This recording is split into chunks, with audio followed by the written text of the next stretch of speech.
Hello friends, welcome back to my channel. मैं हूं आपकी फ्रेंड वर्षा। आज के इस वीडियो में हम बात करेंगे बीएड एंट्रेंस एग्जाम के 2021 के कॉमर्स के आंसर की देखिए, हम यहाँ पर हमें सारे क्वेश्चंस नहीं पता है और आपको पता है पेपर वहीं सबमिट हो जाता है, पेपर नहीं मिलता।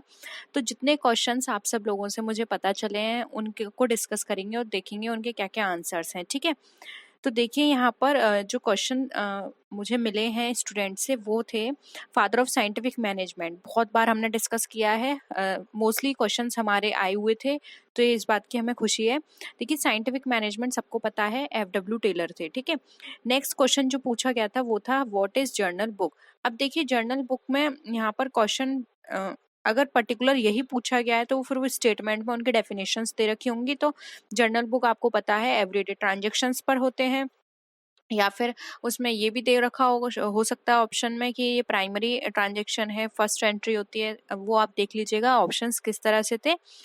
फिर है जो क्वेश्चन पूछा गया था वो है मैनेजमेंट इज। अब मैनेजमेंट क्या है, तो देखिए ऑप्शंस इसमें दिए गए थे आपको, art science both A and B या कॉमर्स।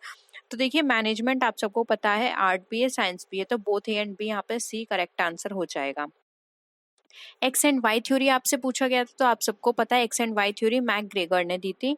हेनरी फ्यूल पूछा गया था, तो हेनरी फ्यूल के 14 प्रिंसिपल्स हैं। अब ये नहीं पता कि इसमें पूछा गया था, आपको ही पता होगा स्टूडेंट से, मुझे सिर्फ ये पता चला है कि हेनरी फ्यूल से रिलेटेड एक क्वेश्चन था। ठीक है, तो 14 प्रिंसिपल्स थे, वो 14 प्रिंसिपल्स कौन कौन से थे उनमें से भी हो सकता है पूछा गया हो। फिर है मेथड ऑफ नेशनल इनकम होगा। ठीक है, इनकम कर लीजिएगा, तो ये नेशनल इनकम का मेथड पूछा था। तो अब ये भी नहीं पता कि इसमें ऑप्शंस कैसे थे, product method, income method, expenditure. वैसे 3 मेथड हैं, ये तीनों ही मैंने लिख दिए, आप देख लीजिएगा ऑप्शन क्या थे। फोर्थ क्या था, ऑल ऑफ दीज था, या फिर 3 अलग ऑप्शंस थे, एक इसमें से ऑप्शन था, किस तरह से क्वेश्चन था। लेकिन अगर हम मेथड की बात करें तो 3 मेथड है नेशनल इनकम के, product method, income method and expenditure method. ठीक है, नेक्स्ट क्वेश्चन जो पूछा गया था बहुत ही सिंपल था, सबको इसका आंसर पता होगा। डबल एंट्री सिस्टम किसने दी, तो लुकस पैसियोली ने। फिर अब देखिए यहाँ पर एक क्वेश्चन स्टूडेंट ने बताया था कि what is scientific what is staffing and HRM। तो ये क्वेश्चन गलत है, इन HRM होना चाहिए, what is staffing in HRM। तो आप सबको पता है स्टाफिंग क्या होता है, राइट पर्सन को राइट प्लेस पर अपॉइंट करना, वो हमारा स्टाफिंग में आता है। ठीक है, अब डिवेंचर होल्डर क्या है, तो ये हमारे क्रेडिटर्स कहलाते हैं कंपनी के। ये क्वेश्चन था। रियलाइजेशन अकाउंट आपसे पूछा गया था, तो आप सबको पता है रियलाइजेशन अकाउंट में हम सारे एक्सपेंडिचर लॉस को इंक्लूड करते हैं, और इस तरह की चीजें हम किस में डालते हैं, नॉमिनल अकाउंट में। तो ये हमारा नॉमिनल इसका आंसर होगा। फिर है स्पैन ऑफ मैनेजमेंट क्या है, तो नंबर ऑफ सबऑर्डिनेट्स जो होते हैं वो अंडर में काम करते हैं हमारे सुपीरियर के, यानी कि एक पर्टिकुलर अमाउंट के पर्सन होते हैं, जैसे 4 से 5 सबऑर्डिनेट है जो सुपीरियर के अंदर काम करेंगे, सुपरवाइजर के। ठीक है, तो ये स्पैन ऑफ मैनेजमेंट का मतलब है। और जो क्वेश्चन पूछा गया था वो था break even point. Break even point क्या है, तो वो हमारा नो प्रॉफिट नो लॉस कहलाता है।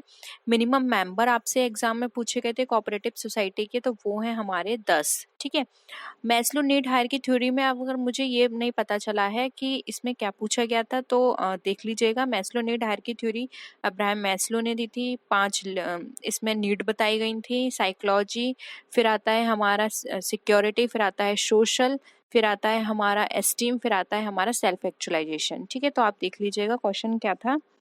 एक था ये question 14 principles of management given by, तो वो थे हेनरी फ्यूल।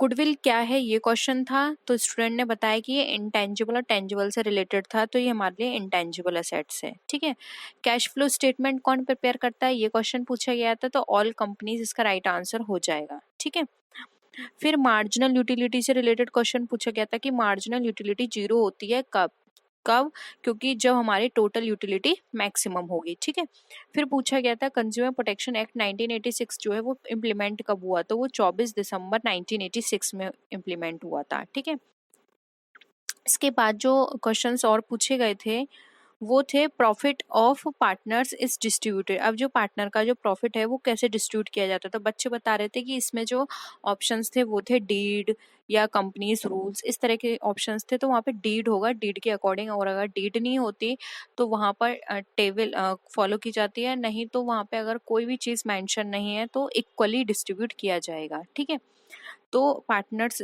का जो प्रॉफिट है वो डीड के अकॉर्डिंग होगा, डीड नहीं है तो इक्वल बेसिस पर प्रॉफिट डिस्ट्रीब्यूट किया जाएगा, ठीक है। फंक्शन ऑफ मैनेजमेंट इसमें से कौन सा नहीं है? कंट्रोलिंग, डायरेक्टिंग, कोऑपरेटिंग, स्टाफिंग, ये ऑप्शंस थे, तो इसमें कोऑपरेटिंग आपका फंक्शन नहीं है मैनेजमेंट का। फिर एक क्वेश्चन ये पूछा गया था कि जो फाइनल अकाउंट है वो कौन इस प्रिपेयर किए जाते हैं, क्यों? अब ये आप सबको पता है, final account financial position find out करने के लिए किया जाता है, ठीक है। नेक्स्ट क्वेश्चन जो आपके एग्जाम में पूछा गया था, प्रॉफिट एंड लॉस जो होता है हमारा रियलाइजेशन अकाउंट का, वो कहाँ ट्रांसफर किया जाता है? तो जो जो भी प्रॉफिट या लॉस हमारे रियलाइजेशन अकाउंट पर रिसीव होगा हमें, वो हमारा पार्टनर्स कैपिटल अकाउंट में ट्रांसफर करेंगे उनके प्रॉफिट शेयरिंग रेशो के बेसिस पर, ठीक है।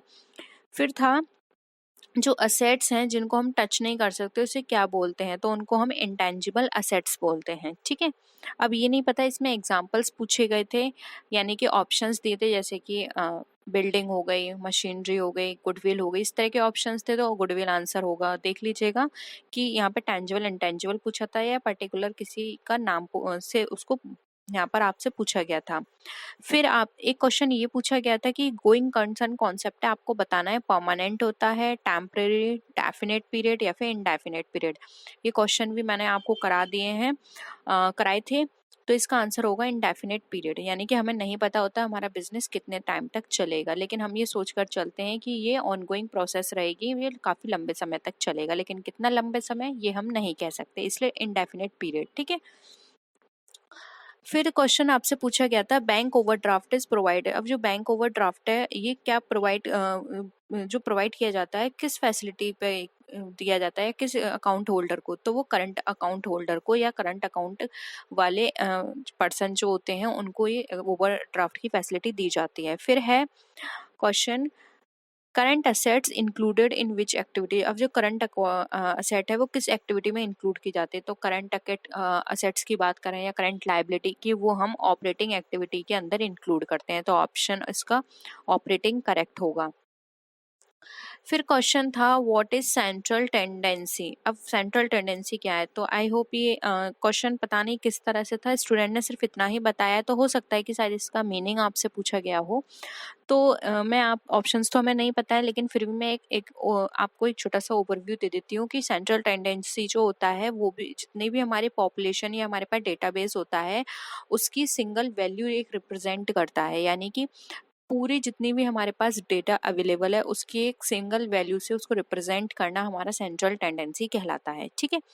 तो यही क्वेश्चंस मुझे अभी तक पता पड़ पाए हैं, और भी क्वेश्चंस अगर आपको लगता है तो आप बता दीजिएगा, कमेंट सेक्शन में लिख दीजिएगा, आंसर के साथ दे दीजिएगा, क्योंकि अब हम और डिस्कस नहीं करेंगे, आगे हम नेट की क्लास करेंगे, पीजीटी की क्लास करेंगे, ठीक है। तो आप questions and answer comment section में लिख दीजिए। जिन बच्चों को प्रॉब्लम होगी या वो चाहते हैं एक आइडिया लेना कि कौन कौन से क्वेश्चंस आए थे, क्या आंसर थे, तो कमेंट बॉक्स में जाके वहाँ पे देख सकते हैं, ठीक है। और अपने जो भी उनके व्यूज़ हैं या जो भी वो उन्हें कोई क्वेश्चन याद है, कौन सा क्वेश्चन आया था एग्जाम में, तो वो भी बता सकते हैं, ठीक है। तो आई होप आप सबके क्वेश्चंस ये सब सही गए होंगे, क्योंकि मेरे अकॉर्डिंग अगर मैं बात करूं 2020 के पेपर की, तो 2020 के बेसिस पे अगर हम बात करें, उससे कंपेयर करें, तो ये क्वेश्चन बहुत ज़्यादा इजी हैं, आपका पेपर बहुत इजी आया है, ठीक है। 2020 का इतना इजी पेपर नहीं आया था। तो मुझे लगता है कि आपके 90% मार्क्स आप यहीं से कवर कर लोगे, आपके पूरे मार्क्स इस पेपर में आने चाहिए। कॉमर्स के हमने बहुत सारी क्लास की थी, और ये खुशी है कि हमारे काफ़ी क्वेश्चंस इससे आए हैं। ये सारे क्वेश्चंस तो मैंने डिस्कस किए हैं। ये क्वेश्चंस अभी मैंने कितने डिस्कस किए हैं आपसे? 28, ठीक है। और ये पूरे 28 क्वेश्चंस मेरे कराए हुए हैं, कोई भी ये नहीं कह सकता कि ये क्वेश्चन मैंने नहीं कराया है। ये सारे 28 क्वेश्चंस मेरे कराए हुए हैं, और भी क्वेश्चंस हैं। मोस्टली स्टूडेंट्स ने कहा था कि हम मेरा पढ़ाया हुआ 80 से 85% आया था पेपर में, ठीक है। तो आप इसी तरह से अगर क्लासेस लेते रहेंगे, प्रैक्टिस करिए। देखिए जितनी प्रैक्टिस आप लोगों ने प्रैक्टिस करी थी इसलिए आपके अच्छे गए, आप लोगों ने मेहनत करी थी, इसलिए आगे आप जो भी एग्ज़ाम दें ज़्यादा से ज़्यादा प्रैक्टिस करें। जितनी प्रैक्टिस करेंगे उतना आपको कॉन्फिडेंस आएगा किसी भी आंसर को लेके, और आप तब उस आंसर को सही कर पाएंगे, ठीक है। तो अच्छा गया आपका पेपर, रिजल्ट भी अच्छा आएगा। अब आप आगे की अपनी तैयारी शुरू कीजिए, जो भी आप एग्ज़ाम देने वाले हैं आगे, ठीक है। तो मिलते हैं नेक्स्ट क्लास में। अब हम पीजीटी और नेट इन दोनों की क्लासेस स्टार्ट करेंगे। अगर आप वो एग्ज़ाम की तैयारी कर रहे हैं तो आप वो क्लास देख सकते हैं, ठीक है। तो वीडियो कैसी लगी बताइएगा। नेक्स्ट वीडियो में मिलते हैं, तब तक के लिए टेक केयर, बाय बाय।